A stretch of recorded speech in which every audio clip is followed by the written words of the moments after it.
Hello and welcome to Drive to Describe, a Formula One podcast all about the Spanish, well, I think it's called the Barcelona Catalunya Grand Prix this year, not the Spanish Grand Prix. That's a little later in the year. With me as always, well, I'm going to have to let him have this one. He's a Knicks fan, so he's basically been as high as a kite all day. It's Seigi. I've been high as a kite since Sunday at about 1:30 in the afternoon, James.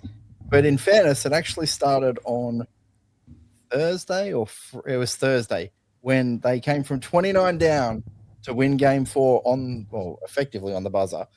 I've been living my absolute best life for the last 4 days. So I'm delighted to be here. And joining us from Melbourne, she's actually been more concerned with the health of Seigi and his excessive celebrating more than after her own issues. It's Jackie. We were very concerned about Seigi, especially after that comeback in Game 3. It did go into the group chat of someone check on Seigi, which Taylor came in going, what's happened to him? Taylor must have forgotten the time zone difference with the basketball being on. But no, we have also been well aware of what's going on with the Knicks. I can't say it enough. It's been the best week of my life. This, James, meant more to me than Melbourne winning the AFL Grand Final. And you guys, and Jackie, you as a Melbourne diehard fan, know that I don't say that lightly. This meant Seigi's children, I hope you're not listening. You know what I actually said? I said in a work chat on Thursday, when we just won Game 4, mind you, we didn't win the championship or anything. I said, I've got an all-staff chat, right? 44 people in it or something. And I said, this is a 43-person vote, and do not tell my children, but this is the best day of my life. Stopped immediately by Sunday. It's been a really good week. Wow. Well, it's been a roller coaster welcome to for him. Welcome to Drive to Describe, a Formula One podcast. With a side of basketball. Yes. As we said, the Catalunya Grand Prix is run, won and done. And, well, what a result. It's talking of great comebacks, it's been a week for them. Lewis Hamilton takes out the win, well-deserved winner in the Catalunya Grand Prix to take the record with 7 wins in Spain. Taking that record that he held jointly with Michael Schumacher. What do we think, guys? What's your overarching thoughts about Lewis Hamilton finally being on the top step of the podium? You almost forget 7 times he's won the Spanish Grand Prix. That is phenomenal. We are somewhat removed from his dominance. Yes. Yeah. So, it's quite a novel thing to think about how dominant he has actually been. It was an absolute delight to see him win in a Ferrari.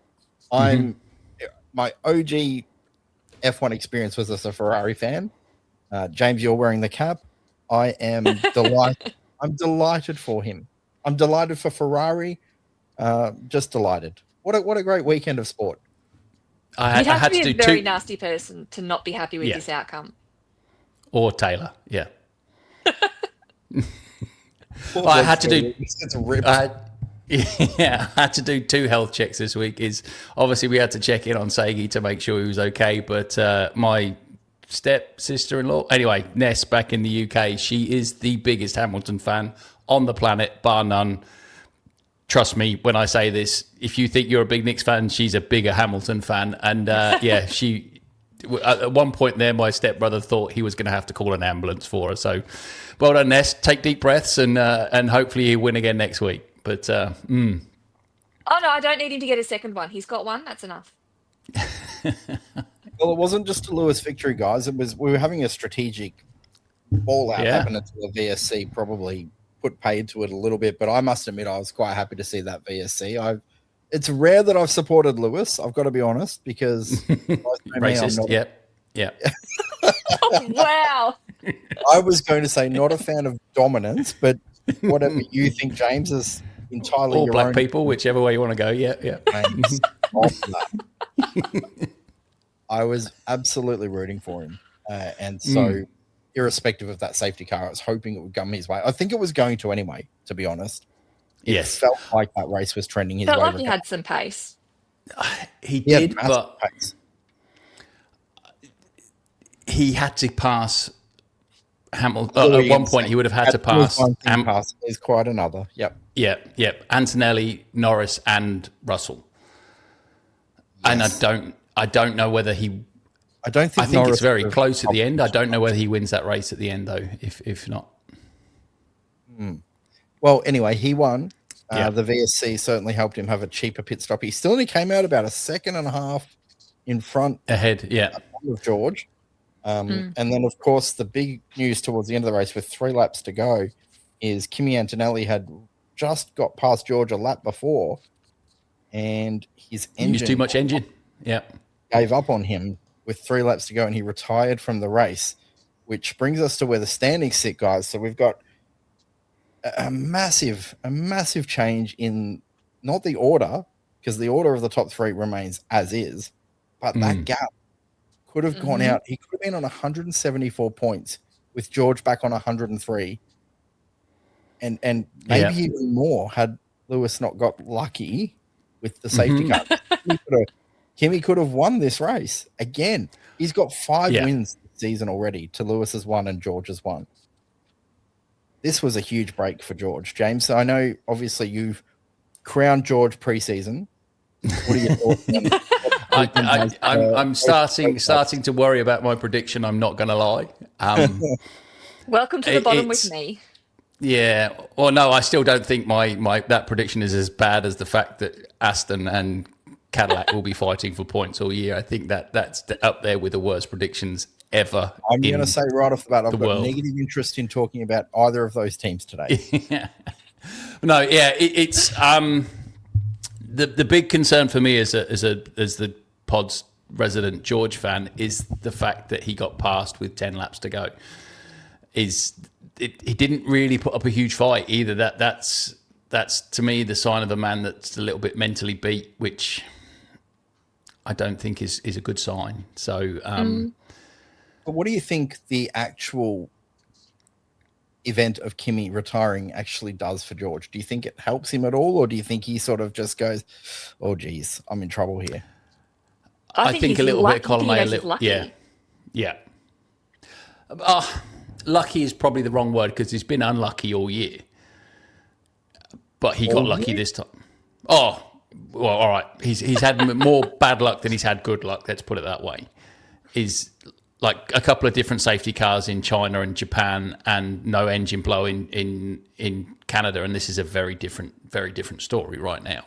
But it has, and it's happened. So you got to play the hand you're dealt, and it's. Right. I don't think he comes out of this in a better frame of mind than he went into this weekend. Put it that way. Correct. Yeah, because he hasn't done anything to wind up in this position.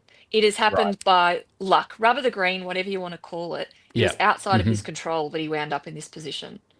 It's the typical George I think that's the difference. Well, you know my thoughts on him. I don't believe he can fight, which is going to be a bit of a shock later when we get to our segments. But I don't believe he can fight, and I think he's wound up where he did today literally because Kimi's car's failed. He wasn't going to be anywhere near this position otherwise. So my follow-up question for you guys is, for my 2 cents, I think this weekend is so damaging for George in every way but the scoreboard. Mm-hmm. Yeah. Like at the end of the day, he's come out of it lucky, but he's got to be thinking, damn, this kid's better than he's more ready and better than I probably thought. Now, look, we've got the standings right there on the screen. We've got Lewis Hamilton now only 41 points behind and having won a race. And as Martin sort of said, Ferrari are winning the upgrade battle here, the development battle. Do you think Lewis is a genuine championship hope at the moment? I'd say too early for me to make a decision on that. I need a few more races. I'd discuss that at summer break. Yeah, if they do it again next week and then the week after they're competitive again, then I'll be much more obliged to say that they've got a sniff. But right now, their car does seem very track specific as to whether it's fast or not. So, but the one thing that is for sure is right now Lewis Hamilton has Charles Leclerc's number. Oh yeah. Yeah. Speaking of low on confidence, he crashes more than any other elite driver ever. What is with these Q3s? It's starting to be. It's starting to become harder and harder. I said that last week. It's harder to defend him. It's getting even harder now. He had a car that I thought, won the race. Yeah, I mean, his raw pace is really good. he bins it at the most I think inopportune times. The optimum word in that sentence is raw. He's not dialed. He doesn't make good decisions in cars. He takes risks where he shouldn't take risks, and he's conservative where he shouldn't be conservative. So he's just full of bad decisions at the minute, and hopefully it'll come out because he's a good driver and I quite like him, and he seems like a driver that you'd want to have in Formula One. But right now he's just I'd be more worried about Charles than I would about George at the minute. I think that's fair. That's definitely a fair comment. George is right in amongst the leaders, and he's got a race win to his notched on his belt this season, so that'll add the pressure to Charles as well. Because clearly, I think we can all say that we can see that Ferrari car winning some races now. Like it's far from out of the realms of possibility. Alrighty, shall we get into our tweet length reviews for the race? Our 1-sentence reviews of Barcelona. James. My tweet length race review this week is just a bit of an ode to Lewis Hamilton, and it is thanks to everybody back at the factory. You're very grateful, James? Yeah, very grateful. Thanks everybody back at the factory. That's cute. It's just the most Lewis line in the world now, isn't it? It's yeah. It is up there with the best fans. Yeah. Oh, he does have the best fans. I think he has the most loyal Formula One fans, that's for sure. Because they've put up with some crap for the last few years. Jack, what have you got? My tweet length review was the Brits take over Catalonia. Yeah, it was 1968. Wow. 1968 and was it's the last even time longer. we had 3 Brits on the podium. Even longer since we had 3 Englishmen on the podium. Sorry for the distinction. Thank you, James. The very important distinction from the man from Tits and Giles. Well, it's the Scots are very, very keen to jump on the fact that they always say that we used to jump onto the Andy Murray bandwagon when we said British tennis players. So how about you take some medicine here? There's no Scots anywhere near the front of the grid right now. Yeah. Well, I'm gonna keep it simple. Barcelona delights again. It's proving to be a track that just delivers some really fun races, and I think the high track temperatures is a big part of that because we do actually get varied strategies. How often do we see so many different cars on different tires at the start of the race? That's always light. You know, it's all going to eventually coalesce into something at the end. We just don't know what at that point. Yeah, it makes for fun viewing as we watch the puzzle gradually be built. And it wasn't a great overtaking race, but it was a fantastic strategy race to watch. It had me on the edge of my seat the whole way. Well, I was watching in bed, but it had me on the edge of my bed. Yeah, the whole way through. So it was just a great watch. And Formula One, in their infinite wisdom, have decided to make Barcelona a biannual event. So it's not coming back next year. Yeah, which is such a shame, isn't it? Yeah. But good news, Miami's still coming back. That's all good. Yeah. Praise it has actually sparked, though, just off on a tangent just quickly, it has sparked the rumours of a Fernando Alonso retirement, with him saying that this is probably the last time he's racing at Catalonia. Well, he can still race next year and that still be true. Yeah. So it's basically confirmation, though, if not this year, it will be next year that he will be done. Again. But then I also read something that he might have a little bit of a swan song with Alpine next year. Oh, surely he won't go back there again. No, there's no Flavio's trying to get the band back together. I get that Flavio might want that, but Fernando's not going back to Alpine. Come on, let's be real. At least it's a car that goes forward. Yeah. With James having his little Fernando dig as his routine, we'll move on to our favourite moment of the weekend, guys, with our Yes, Yes, Yes segment. Yes! Yes, yes, yes, yes, yes, yes! Well, James, your favourite moment from the Catalonia, Barcelona, Spanish Grand Prix, whatever we're calling it this year? Yeah, the Catalonia Grand Prix. It has to be Lewis Hamilton. If anybody doesn't have Lewis Hamilton for the Yes, Yes, Yes moment, they're dead on the inside. So it's, seeing that unadulterated joy on the podium was just fantastic to see. I normally, once the race is finished, I normally go straight, turn everything off and try and go to sleep because obviously it finishes at silly o'clock in the morning in Melbourne. But I even stayed up and watched the podium and all the post-race stuff as well, which was great to watch. He actually looked happy. It was a different sort of happy this time. It was back when he was first racing, 2007, 2008. It was a genuine delight to have won, not just, I'm happy I won because I do this. Like, it was a real raw appreciation this time. Yeah. I saw he was crying up there. And I really like that. You could see it really meant a lot to him to have finally got back there. I do have a question about the hair bag thing. Okay, so I've got long hair. Mine's not as curly as his. What's the question? Yeah. Isn't it called a do-rag? A do-rag? I believe so. I did actually have a question text me. My brother texted me and said, what's the go with his hair? And it's like, he's taken his braids out. That's his hair. It's long, it's curly. He's taken his braids out. You pay enough for it, then you're gonna have to show off your hair, aren't you? Let's face it. Is there a question? Were you asking a question, James? It looked like he had like a jiffy bag on his head. Yeah. Okay. Moving along. I think. Go on, Jack. Yes moment. Well, James has just said if you don't have Lewis Hamilton, then you're an idiot. So I guess I can't actually have George Russell as my yes. George Russell is your yes. Explain it immediately. After I've just said at the beginning of this pod that I don't believe he can fight, and I still maintain that stance, he did actually take it to Charles Leclerc at one point and got past him, and I quite enjoyed that because I didn't expect it from him. I didn't think he'd be able to do it. You didn't think he'd be able to... What? To pass a car? No, to pass Leclerc. Yeah, to pass a good car. Wasn't Leclerc on, like, old tyres or something at that point? Yeah, but this is George. He just sits behind. He just waits for everyone to collapse in front of him. Oh, yeah. This is why we have you, though. You've got some alternative takes. Yeah, alternative.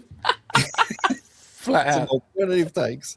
Well, James, what did you say, dead inside? Is that what I am? Yeah. I beg to differ. Allow me to introduce you guys to my yes. It's the NBA champion New York Knicks. It happened on race day, so I'm counting it. It was 11 a.m. in Australia. The race started at 10 p.m. Therefore, the mighty New York Knicks are my yes. The NBA champions for the first time since 1973, so slightly less time than a triple British podium or English. English, I don't think it's ever happened before, so yeah. We should have seen that coming, James. The New York Knicks. Yeah, well, that's up there with a worse take than my no good parts about Monaco. Now I will tell you, everything else from here on out will be Formula One related, until it's not. I had to get that out there, James. It's important to me. Yeah, we'll give you that one. Thank you. Which takes us immediately into our least favorite moment of the weekend, which is our segment known as No Mikey No. No, Mikey, no, Mikey, that was so not right. James, you know the drill. What was so not right about the Catalonia Grand Prix? I didn't know whether to put this for my Poozy or for my No Mikey No, but I'm going to have to go with Fernando Alonso finally being out-qualified by Lance Stroll for the first time in like 40-something races. 40-something races, yeah. Yeah. Oh my God. Fernando Alonso was out-qualified by the guy we all think should not be on the grid. It's not a good sign. It was rough. Plus races. I couldn't believe that stat. I was a bit shocked. Even if it's Stroll. That's still shocking. Yeah. Well, especially when their car sucks as well. Yeah. True. Yep. So no, Alonso is my No Mikey No. Who you got, Jack? Wow. I can't argue that one. My No Mikey No is actually Kimi Antonelli with his car failure. I think it robbed us of what could have been a great end. I don't think he's getting anywhere near Lewis. Yeah, but he would have tried, and it's what could have happened in trying. What the hell, man? Oh, you mean if Lewis, assuming the virtual safety car, because you were saying just before, had that not happened, you don't think Lewis would have won. Okay. in spite of. I agree with you. He wouldn't let Neil Lewis, but he certainly beat George. Or Yeah, would've. definitely. Or would have. Mine's the same as you, Jack. I thought I thought it looked like he dealt what was literally a fatal blow to George's title hopes. And in 2 laps of that, he was out of the race. And you're like, what a reprieve for George. I think Antonelli said he felt numb. I'm like, that feels like the right emotion to feel once you do all that hard work. Because George had really we talked about the prospects last week of if George dominates him this weekend, we're back on, right? And he kind of did. He beat him up until the last 20 laps. Yeah. Or at the end of both stints, he just didn't, for whatever reason, George wasn't managing the tyres. Now, it could be a weather thing, it could be a one-off, but I'm very eager to see how that continues. It was the end of the stint on the hard. Well, what was the C4? The C3 wasn't it the hard tyre for the weekend? So we'll see what. But it was the end of even the first run. I thought Antonelli was all over him, but George tried to say he was managing. So who knows how accurate or not that is? Was it excuse? Well, yeah, who knows, right? But I did feel like it was a big blow, and then suddenly he's lost 25 points to Lewis and 18 to George by the end of it, and it just swung the wrong way on him. But that's why he's my no Mikey no, because I thought he was superb in the race against George, particularly, which is his race as it stands. So there you have it. All right, we move on to our W14 letter of apology, which is our segment where someone on or off track must apologize, James. Michael, this is Toto. Go ahead, Toto. Michael, I just sent you an email. Who's going to be sending an email, James, apologizing? Audi. Oh. Is it for the design of the car? Yeah, who puts a fucking kill switch where something could be flicked up and hits it? Do that again. Can they do anywhere on track, any race? Can we replicate that at all? It will never happen again. Put it under something. Put it at the back of the car. It's crazy. But just don't put it where something can be flicked up and hits it. That's surely kill switch 101 in design school. Oh, whoever would have thought that could happen? Oh, and just you could see you could hear in his voice when he's going to the pits. He goes, "What on earth?" Yeah, it's Anyway, Audi need to severely apologise to Nico Hülkenberg for that stupidity. Disaster, isn't it? It was very interesting. I had the same one actually, but Jack, do you have anything different? I do. I actually have Toto Wolff. Oh, go on. There is a nice little snippet of him in the garage. They've shoved a microphone in front of him, and he's talking about how sad it is that Kimi's been knocked out because of the car failure, how great it is for Lewis to get the win. That's lovely. George who? Absolutely nothing mentioned about George. That's pretty rough, Jack. What's that? It was rough. He's your driver, and he's the one that's actually got on a podium and just completely ignored. Oh, so you're advancing the conspiracy theory. No, because I've maintained all along that Kimi is Toto's golden boy and that he is the favourite. Go back to the start of the season. I've got that on record. No conspiracy theory of manipulation, but I think Kimi is definitely the clear favourite in Toto's eyes. I see. James, thoughts on that? I was listening to a different podcast that may have a new podcast with Jake Humphrey. I don't know if you know Jake Humphrey. He's a British, used to do the Formula One for the BBC back in the day. He has Rob Smedley and I can't remember his name. I like Rob Smedley. Rob Smedley, the engineer for Felipe Massa back in the day, and the old Alpine team principal, Otmar. And and they both said no Formula One team ever will favour one driver. They just want to win the championship. They don't care who wins it. So Rob Smedley was at Ferrari when they were clearly favouring Fernando Alonso over Felipe Massa. What was he talking about? Yeah. Well, it was more Otmar that said as long as they win the championship, they don't care. But I don't think anybody's It's going not to ever had to sabotage worry their own about driver, because if it I comes never out, said he was going to sabotage. I just said Kimi is his favourite. Not that there's conspiracy theories, not there's any car manipulation. Just Kimi is his preferred. probably because it'll be a damn sight cheaper for him if Kimi wins and George doesn't. I'm guessing George's bonus is a bit bigger than Kimi's. Can I give Possibly. a cheeky alternative to the one I agree with on you, James? How about this one? I could give this to Lewis Hamilton because he has the Ferrari team so scared of what they say to him on the radio that it's kind of funny to watch. They are very trepidatious with their communication with Lewis.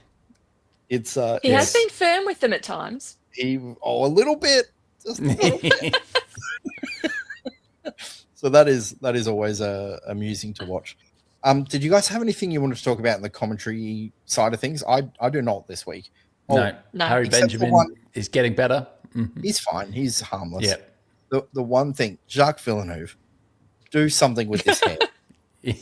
It is out of control. It's fantastic. It's terrible. But that's now part of him, isn't it? That's what you just expect of him. And That it was disheveled look. I guess. Anyway, that's all I had. It was straight talking paradise though, with Nico Rosberg and Jacques Villeneuve on the same grid. They were basically having a competition, see who could be more blunt. Yeah, did you catch Nico trying to get Lewis to make a comment on the grid? I'm like, oh, Nico, no. Yeah. Walk away. Yeah. This was very polite, polite, and it probably was good karma for him. All right, Yeah. we move on, James, to our Clive Puzzi Memorial hashtag. He's not dead. He's not Last dead. time of checking. Who is your Puzzi, Mr. James? I don't think you're going to like me on this one. I might have the same Oscar one. Piastri. I do have the same. Oh, He's Joining you on this. Yeah, he does not look fast at all. He's slow. And I'll just chip in with Charles Leclerc's radio message. She's like, we're going to cover off Oscar. And he goes, I don't care about Oscar. Yeah. he's not a threat now. Not concerned at all with him. And why would he be? He was slow. No. Yeah. And Lando seems to be getting a bit of a tune out of that McLaren right now as well. So it makes it look even worse for him, that the fact that that Lando's just faster at the minute, and it's not even close. Yeah, I don't know whether it's a motivation thing, whether it's wrapping his head around the regs, whether this was just one of those tire weekends, because he was sliding everywhere and quickly. It could be a combination of the three. Who knows? But yeah, he's my Puzzi for the old tires coming back to haunt Oscar Piastri. You get flogged by your teammate like that. That's bad. I think it's regs and confidence. I think last year has shaken him. And you've got to admit it would. You're leading the championship mid-season. You look like you're home and hosed, and then you lose. It's going to knock you around. But I expect to see that, like with Charles, when you're competing for wins, not when you're running around 5th to 3rd. Yeah. Like, that's just standard race weekend for these guys. There's no real pressure on them running around between 3rd and 7th. So I just don't agree with that, Jack. If he was going for race wins and he was struggling and he was having mental lapses, I'd be with you, but they're not competing for that. So what do you put this lack of pace down to then? Just the lack of motivation and the lack of drive to fight and push. Could be. Yeah, could be both. I think these He's cars just are a bit very too different. content at the moment. Very different to drive as well. Yeah, which is the regs, right? So there's Yeah. maybe it's a bit of everything. Yeah. Yeah. Jack, what have you got? Something different from us from the Poos? I did. I actually had Charles Leclerc. We've discussed it earlier in the pod. Just with his crashing in the qualifyings, and it's becoming a pattern and a habit. Like, come on, dude, fix it up. On a track like this too. Like, there's Yeah. so much runoff area. It just shouldn't be. Yeah. You could lose a lap, but not stack out of qualifying. Correct. Everybody. Just unnecessary. As Jack said earlier, she's on the record with the whole Antonelli Russell thing, but I think I'm very firmly on the record as saying that I just don't think he has the stones for it. He's not. He's a wonderfully fast and wonderfully talented driver. He just gets in his own head. Yeah. And it's not. He's not got a to good do thing something for about him. it. Yeah. Or he's not going to Yeah. have a chance. Especially now, it is looking like their car is improving. The car Yeah. has a chance. Yeah. He's The the car one that's now definitely has a stopping it. chance. I mean, clearly it has a chance. Lewis just What's one? Yeah. just won the race. Yeah. Okay, cool. We move on, guys, to our top five Top five. drivers every week, or every race weekend, rather. We do vote for our best drivers 5, 4, 3, 2, 1. And at the end of the year, we calculate these into a blind spreadsheet for our Sterling Awards, which will be our 4th annual this year, James. 2, 3, 4, 5, 6, fifth. The 5th Fourth annual or fifth. Sterling One of the this year. two. Yeah. One of the two. Yeah. So you James, think who we is know your that? number 5 driver this weekend? Tough for me for number 5 because I just caught an audible. I had Antonelli in there the whole time, but in the words of a great Nathan Sagi in Canada, if you don't finish the race, you don't get. If you don't finish the race, you don't get points. Thanks. I've gone for Arvid Lindblad. The guy just impresses me more and more for a rookie in his rookie year. I think he's got something about him, this boy. I think he's going to be great. He is currently getting his ass kicked by Liam Lawson, just to be. Oh, it's his rookie year. It's not. I appreciate that. Yeah. Well, that feeds in nicely to my number 5 because my number 5 is actually Liam Lawson. Hey. I think he's out driving that car, as is Lindblad, but I think Lawson's out driving that car, performing a lot better than he has. I feel like he's actually starting to find his feet now in Formula One. He's getting consistent results now, qualifying and the race. We're getting some good consistency out of him. Yeah, I think that's true. So I'm nothing if not consistent, James. So my number 5 is Kimi Antonelli. Is Kimi Antonelli. You idiot. The overtaking of George just really stood out to me as a bigger moment in this season. It didn't end up being the hugest moment because of circumstances and failures, but it just was enough to get him just in at number 5. Maybe he outdrove the engine a little bit too much, passing him and Maybe blew right. his engine up. Yeah, You may be right. because he has control over that. But yeah, Correct. Number 4, Jack? Or James? Sorry, excuse me. yes. Number 4 for me this week is Pierre Gasly. He's just growing on me every week, Pierre Gasly. I can't help but like the guy. He's just, like him a lot, and getting the best out of that car as well. But then so is Colapinto, to be fair. But I don't like him, so Gasly gets my points and not Colapinto. Well, Colapinto got a penalty anyway, didn't Come he? at me, Argentinian fans. Yeah. That's right. He did. He finished 10th in the penalty. Jack, who have you got? My number 4 was Lando Norris. Good weekend. Yes, ran it with a podium, but he was just a bit, I don't know, I expect more. So he only got Really? 4th for me. Yeah. What more were you expecting? I just thought he could do better. He pushed a bit more, qualify a bit higher. It just wasn't doing it for me this week. Look at me sticking up for Lando, James. Who am I? Yeah. Come into bat for She you. says that she sits here in her papaya. I was gonna say, literally decked out in orange. My number 4 is Pierre Gasly. Not only did he finish, where did he finish in the end? 7th again, something like that. Maybe 8th. 7th, yeah. 7th, I think. He got his podium that he was stolen. Yes. Got that back. Yes. Yeah. The podium was stolen. Stolen. Yeah. That's brilliant and sad all at once, isn't it? It is, because he didn't get to have his He didn't moment up get there. the podium. Yeah. Yeah. And he's sitting 7th overall in the standings now, Pierre, which isn't best of the rest. That's above best of the rest. Yeah. It's quite exciting. So good on him. Pierre Gasly. Oh, he might be 8th anyway. Pierre Gasly, Yeah. number 4 for me. Agreed. Liked his race. Good stuff. And he was clearly faster than Franco, which is a big part of how we distribute points too. He was faster. Yeah. You got to beat your teammate first up. Yeah. Correct. Number 3, James. Number 3 for me is proof that I do this seriously and without bias is George Russell. Could have put him in second and switched my second down to third, but I didn't. I didn't think he if you were giving out points to lap 40, then George would probably have been number one because he was pretty much faultless up until that point, until he got passed by Kimi. And after that, but that it was a big fall off the perch for when he got passed and then got a little lucky. So George Russell, number 3 for me. Jackie, who you got? I know you don't love race leaders, or if they end up winners that don't break away. What? Who's your number 3?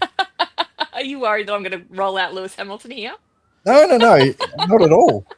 I don't think I'm referring. I'm to a little George concerned if we're going to be honest. James was saying how he would be the number 1 driver after 40 laps. I wasn't impressed by George's racing all that much. So fastest in P1, fastest in P3, pole, and basically leading every lap up until other than the things. And it wasn't a good weekend up until that point where he got passed. It was fine. Oh, good God, you're just so obtuse sometimes. Number 3, Jackie. Just fine. My number 3 is Max Verstappen. Ugh. What? Yeah. Love those looks. Thanks, boys. Ugh. We know Max. there's something wrong Are with you the car. still on some pretty big painkillers? Okay? Yeah. What's Yeah.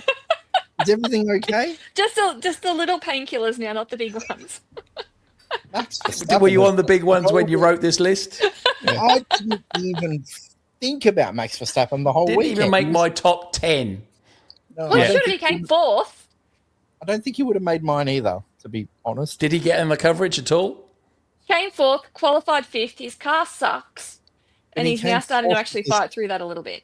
Kimi and Charles retired in front of him. He would have gone backwards. Yeah. Yeah, well, he finished ahead of them, though, didn't he? He just is a had to wild- finish ahead This of is a them. Yeah. wild third.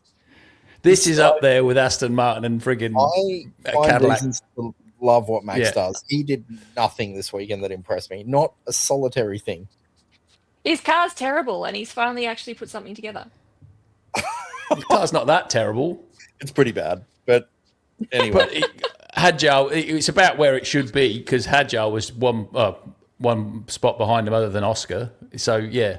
Other than Oscar is more than one spot behind. Yeah. Two spot, yeah. No, absolutely nowhere. Not even. I didn't like James. I know you're prone to disliking Max. I'm not. Just no, not even a consideration. Not 1 second of thought did I consider him. So my number 3 is George Russell. I'm actually mirroring you, James, despite my stirring of you up there. He did race a really good weekend until he didn't. Yes, And which is concerning. Yeah, and that's probably where I like, okay, yep. I mean, pole and second is a good weekend, right? For most race drivers. There's no issue there. So he's my number 3. He's in my top 3 drivers, but geez, it's got a huge asterisk. And I think this might be the first time I've given him points. So I probably owed him one. You owe him about 5, I think. But Probably owed him one. Yeah. Number 2, James, who you got? Number 2 for me this week is Lando Norris. I thought he drove the wheels off that thing, if I'm going to be honest. He was, well, you could argue that it's the 3rd/4th fastest car on a grid, maybe 3rd fastest car on a grid, and to put it in P3 on a podium, an all-English podium, may I add, very patriotic, Rule Britannia. Tits and jars. Yeah, we drove, yeah, and to be that much faster than your teammate means you've had a good weekend. Yeah. Yep. Jackie? My number 2 was George Russell. You've discussed all the reasons why. Great weekend, finished second. That's it. I've had my criticisms of him. Say it was a good weekend. Number 2 If for you me. say Lewis Hamilton, I'm going to fly to Brisbane and punch you in the face. We're getting violent now. Violence, accusations of racism. It's all happening. No, I'm sad to say I'm agreeing with you too much, James. My number 2 is Lando Norris. I word for word agree with you. He drove the wheels off the thing. He stayed within a few seconds of cars that are clearly better. And the only thing you need to do is look at his teammate and where he was to ascertain how good Lando's weekend was. It was phenomenal driving and probably his best race of the year. Yeah. So it's hard not to put him in the top 2 drivers. Had anything else gone the other way on Lewis, I would have had Lando number 1. I thought he was awesome, really awesome, a champion. It's nice to see him drive a race like he's the world champion. Yeah, yeah. And I think he did. Yeah. And we all know that McLaren can develop a car, so they'll be fighting. I think they'll have a bigger chance to have a race win before the end of the year. I'm thinking not, but you never know. Oh, that's a big call. No, they're not fast enough. But yet, like you said, James, they develop reasonably well, as history tells us. Number 1, James. Who's our number 1? Have we got a consensus here, guys? Surely. Alonso? Stop fucking talking about Aston Martin. I don't want to talk about this. Yeah. Lewis Hamilton and Daylight is second. Jackie? Fernando Alonso. Get out of it. Who's your real number 1? Lewis Hamilton. How could it not be? For me as well. Let's talk about Lewis. We've had Lewis watch a few times on this podcast that's now on YouTube. Hello, YouTube people. He's been down in the dumps at times. He looks elated, excited, joyous. As Taylor said, all you need is love. and a sadly that could be true. VSC. All you need is love. Gosh, that song's going to haunt me. Yes, before we got on, I think that's it. Live, I was singing that quite a bit at you, Jackie, serenading you with the beauty of song. As I said at the start of the pod, it was nice to see him actually appreciate this and be genuinely happy and delighted that he won. Yeah. It wasn't just, I'm great, I've won it because this is what I do. He just was genuinely happy like it was a first-time win. And it was a first-time win. These drivers grow up wanting to win in a Ferrari, and it was his first win in a Ferrari. He's ticked off a childhood dream that these Formula One drivers have. And it's something that middle of last season we wouldn't have thought was going to happen.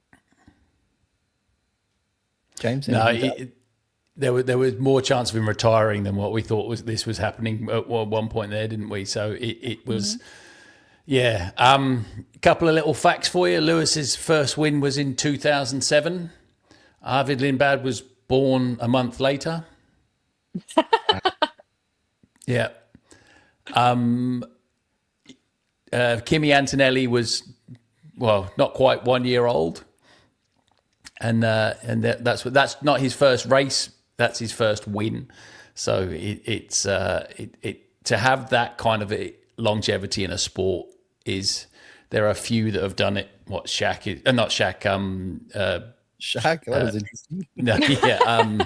LeBron is, but then LeBron would suggest these last few years have been a bit iffy. Same with Lewis, but to then come back and win and to look like he's floating on air was just. Even the biggest Lewis hater in the world could not begrudge him the feeling of that, to do what he's done and to have that long a gap between your first and your last win is pretty phenomenal. Yeah, I mean, you said it off the start, right? He'd won 7 Spanish Grand Prix, and it sort of falls out of your mind how dominant the man was through the 2010s in particular. And then it's now, we're 5 years removed from that battle in Abu Dhabi, believe it or not, which is wild. Yeah. But it was really, he's gone from being that undeniable, world champion guy to now, like, if he won this championship, do you think there'd be any more popular winner than Lewis Hamilton this year? No, I don't think so. I'd be absolutely delighted if Lewis won a championship. Yeah. It's reignited my Ferrari love. And to see all the mechanics. Yeah. That's right. But then even I don't like Ferrari fans and Schumacher fans love Schumacher at Ferrari, but I don't think everybody loves Schumacher at Ferrari. Everybody loves Lewis at Ferrari. There's not one Formula One fan that wouldn't have a smile on their face if Lewis won the championship this year. Yeah, there's just there's a romance to it of some sort. Yes. Yeah. And that comes with Ferrari. Yeah. Yeah, absolutely it does. Yeah. Yeah. It's If purely he's the doing red- this in the Mercedes this year, it's not people will just say, yeah, it's Lewis again. He's doing it again. Yeah. 100%. Ferrari factor is a big part of this. And I think part of that's because despite all the resources and the money and Ferrari are Formula One. They are. They are the brand of Formula One. But yeah, well, they so rarely win. Serving. Yeah. They so rarely win. And so there is so much romance to them potentially doing so. And I know what I'll be rooting for this year. It will be Lewis Hamilton, believe it or not, James. It will 100% be a Lewis Hamilton championship that I want now. Even though I predicted Kimi at the start of the year, I would be beyond delighted if Lewis Hamilton won this championship. Because these guys, him, Fernando, other guys that come and go from the grid, they're forever gone, right? Yeah. So it's so important to enjoy what they do and to see this guy still at like the top of his game. But also just the radio message he delivered where he said, guys, am I catching them? Am I catching them? It just had excitement in his voice. About it. Like, am I doing it? Am I doing it? Am I doing it, Dad? Am I doing it? Yeah. Almost like riding a bike for the first time. Yeah. It was so fun. And so I was like, yeah, man, you're doing it. Come on. Yes, you are. Yeah. You are catching his rookie days. Yeah, it was just a delight. So a really fun weekend of sport. We are looking ahead to Austria in 2 weeks, but before we do, we need to look back a little bit. Have they now admitted that all of these pit lane infringements were wrong? Well, as near as damn it, yeah. I don't think they've outright said it. I think the implication is there in the ruling for Gasly because it was only Alpine that actually disputed it. So from what I understand, and correct me if I'm wrong, but from what I understand, the outcome is only changed for Gasly because they are the only ones that disputed it. That is correct. And there's a statute of limitations with these 96 hours, I think it is, after the race. There's nothing else these other guys can do. But it begs the question. If you read between the lines, though, absolutely, there was an issue for everyone. Of course. Well, that's the point I'm going to make here. It begs the question. Yeah. Like all of these were, I believe, 0.1 kilometers per hour. Yeah. Like, should they not have a little threshold that allows? Well, apparently they checked it, and they said no, they're all justified. And then they checked it again and went, oof, maybe not. Yeah. But how does that happen? Like, they've got well, it was to do with the lines on the pit entry. It was 77 centimeters. I read somewhere. Yeah. And that's what's made the difference. And Alpine had a guy with a like a pedometer, like one of those wheels on a thing, measuring the distance to say, well, no, hang on a minute, we were right. And but then the other thing that came out of that was the fact that McLaren actually said, well, no, our data said they were basically just trying to not make waves with F1 by saying, oh no, we thought our data was the other way around, and that's also a bit of a bad look. Is if you know you're not right, then fight for it. It's almost like we don't want to piss the stewards off. So what do you put that down to? Because I don't think pissing the stewards off has ever been a particular concern for the teams, has it? Yeah, I don't know, but it's But it wasn't a great look, was it? But was he going off the same data points though, and not realizing that there was this 70-odd centimeters difference? Yeah, who knows? So especially during the race, Zach's using the same data points that the stewards are, and went, no, he was speeding. But change the data points, and he's suddenly not. Yeah, it's a tough one, isn't it? Like, I just feel like Mercedes have, and I mean, who knows what this will look like come the end of the season, but George gets a 5-second penalty that's presumably now incorrect. And then gets a penalty on top of the penalty, not serving. Yeah. Not serving the incorrect penalty correctly. Yep. And it costs him a big bunch of points. And if this title's decided by 15 or less points. Oh, yeah. I mean, it's really down to Monaco. What egg on the face of F1 have created this shitstorm. The scary thing is that's still not the worst one that they've done, is it? Let's face it, 2021. But Can't get through an episode without without talking about actually it. Just to tick off some bingo cards: Daniel Ricciardo, Mark Webber. Hey, Jensen Button. Very proud of you all. All right, guys, that will do it for this week. We will be back next week with something cute. We are F1 Drive to Describe on the Tickety Tick TikTok, the Instagram, Apple Podcast, Spotify, and of course, now on the YouTube. We have managed to sort out my technical issues that were causing awful sound problems for all of us. I don't know what I did. No I did steward nothing intervention differently. required. Nothing differently. Just gave it another whirl, and we're on board. It's probably with better just Who soaked knows? in beer after the Knicks winning. That's probably what it is. But yeah, It could be that. It could be the beer all over Yeah. the keyboard. Could be anything. But we are F1 Drive to Describe, and we'll be back next week. So talking more. but just before we go, if you are watching on YouTube, remember to like, subscribe, and comment, because that helps the algorithm, which puts us in front of other people, and that's how we grow this podcast to get you some better content and bigger and better, and the bigger, more views we get, the more Yeah, the and I more want to know people what watching. you guys think. Yeah. Does Yeah. Kimi have Yeah. that mental edge on George? Right now, yeah. I'll What you come in doing? and stir the pot up. What It's, you? I want to know what yeah. the listeners think. I know what you think. Let's get the listeners commenting and we can respond to them. Yes, Yeah. that's exciting. Yeah, and if you leave a And comment, I will not we're hold early back. If days you're an of this. idiot, I will call you an idiot. Yeah. We're early Like days he of does this, to so us. Yeah. Anyone who comments or subscribes Yeah. or anything, just leave us a note, shoot us a message, Yeah. and we'll make an effort to call you out on the pod where we can. And obviously, if we get any questions or any alternative thoughts that we think are quite interesting, throw them at us, and we'll talk about them for sure. Unless but it's you, Jacob, and we won't mention you at all. Yeah. he says as he mentions him. That'll do it. Au Yes. revoir. No, wait. Adios. Bye. Ta.